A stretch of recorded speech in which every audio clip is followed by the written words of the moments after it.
Hello, guys, and welcome back. And on this episode, we'll be going down to Los Angeles. And to get there, I decided to take the metro to LA from my hometown. And from my current location to LA, it's going to be about a 2 hour train ride. It's a bit of a long ride, but it's pretty nice. It's quite scenic too. It's kind of funny too. We go from beautiful green, fresh, rugged wild back to industrial, polluted concrete jungle. But no city's perfect. And on the bright side too, you get to see some cool, unique, beautiful paintings and murals on the walls. Finally coming out of that train car, we eventually come to our first location, which is Union Station. It is also regarded as the last of the great train stations in the US. The station was commissioned in 1933 as a joint venture between several different railroads, some of which being Southern Pacific, Union Pacific, as well as Santa Fe Railroads, and others. And the name Union Station is actually a term used in the 19th and 20th century to indicate a hub which multiple railroad companies are operated. But it's awesome to think that this icon is still functioning to this day and it's still widely used, just like it was back in the day. And there's also different kinds of art pieces scattered throughout the Union Station. And there's still remnants of the past, like with these shoe shiner booths. And there's also a Starbucks and other little snack food areas too. There's also a public piano, anyone can go and play piano. Yeah, that side was just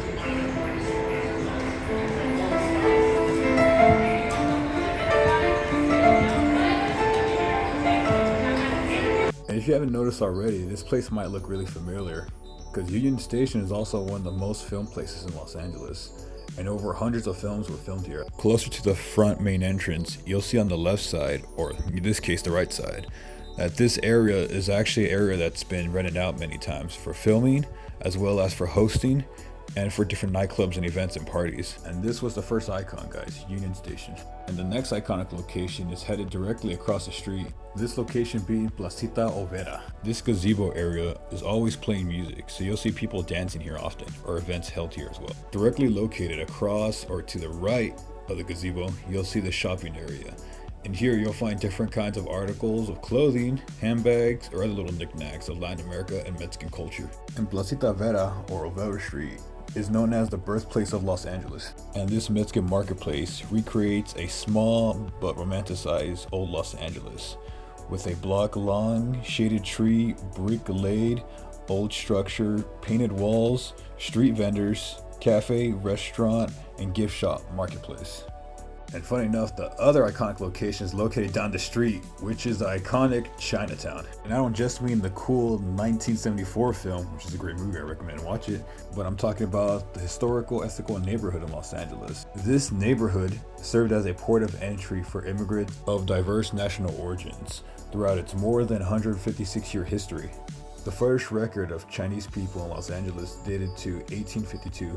By the 1870s, an identifiable Chinatown was situated on Calle de los Negros, and on 1931, Supreme Court ruling approved condemnation of that Chinatown to allow for the construction of, funny enough, Union Station, which resulted in Chinatown's relocation. Present-day Chinatown, or at the time was called New Chinatown, was located slightly northwest from its original spot.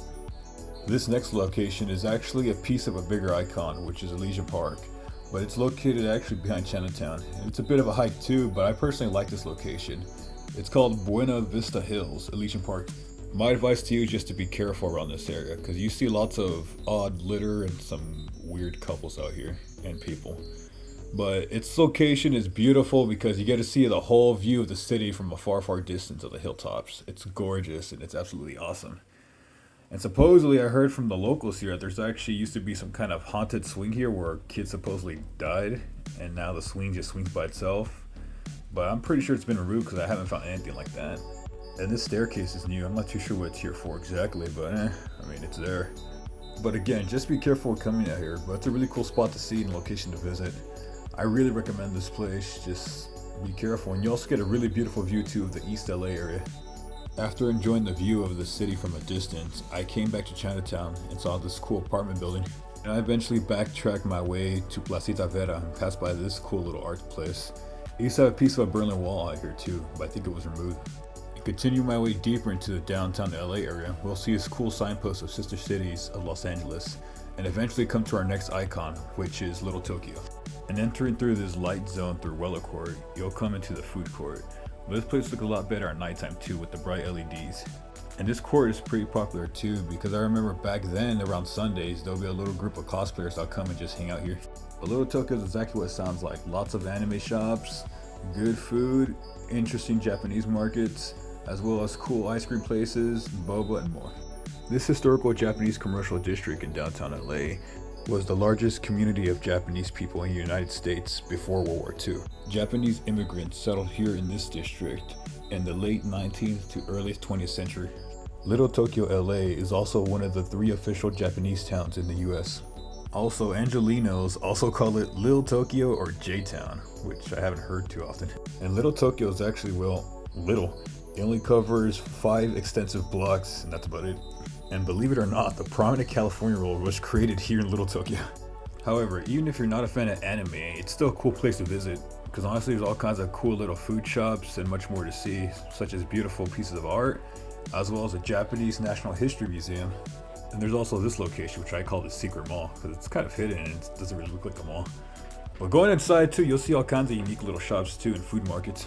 I mean, this mall's a little bland, but what makes this place shine is the food market in the first floor, as well as the 2 little, I guess, Japanese shops in the first floor as well. The second floor is one of the only few places you could use a bathroom for free here in LA. And the 3rd floor actually has a bowling alley too called Excellence. But leaving the secret mall and going outside and back to the main district area, you'll see Sumi Sumi. And this place is amazing. I recommend you guys gotta try this place once. It's really, really good ice cream. Going to this next location, if you don't know what it is, you'll definitely walk past it. It looks just like any other building.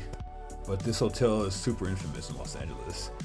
The Shel Hotel actually had 2 different serial killers stay in its hotel during 2 different killing sprees. But the most recent shock and infamy of this hotel was the strange death of Elisa Lam, who was found in the hotel's watershed or tank. And if you get any bright ideas about staying here, not as of late 2022, the hotel still remains closed except for a few long-term residents who live there. I'm sorry to end this video on this sour note, but I promise it's gonna get better, guys. But going to the next location, I'll pick it up where I left off in the next video. Thanks so much for watching, guys. Take care, be safe out there, and have a great day, guys.